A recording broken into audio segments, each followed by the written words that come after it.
Aquí tengo mi mata. Era.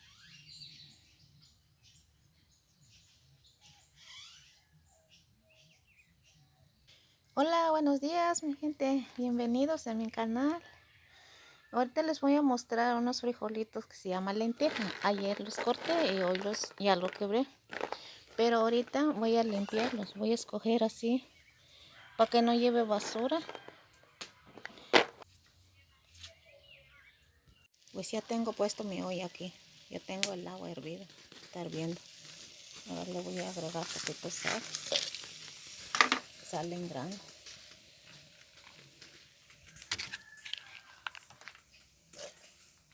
Y ya tengo mi frijol. Ya lo limpié. Ya está bien lavado.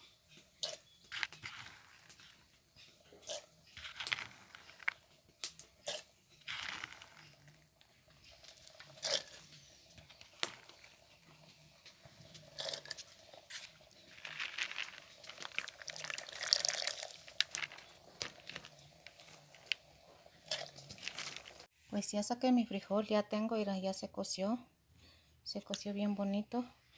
Los ingredientes que le voy a poner, tengo 4 chiles picados aquí, ya tengo picado cebolla, aquí tengo sal en grano. Ahorita le voy a moler este chile con poquito sal en grano para que se bata el chile.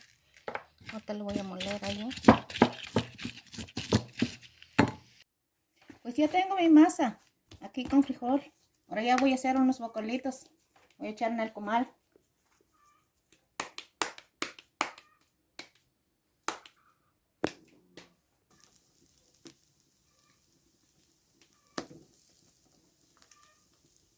Ay, no.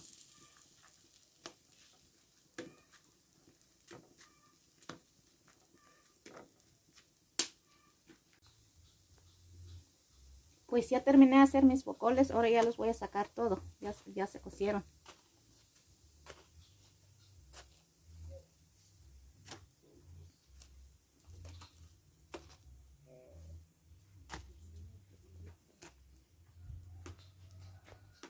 Y gracias que vieron mi video y les invito a que sigan viendo en mi canal.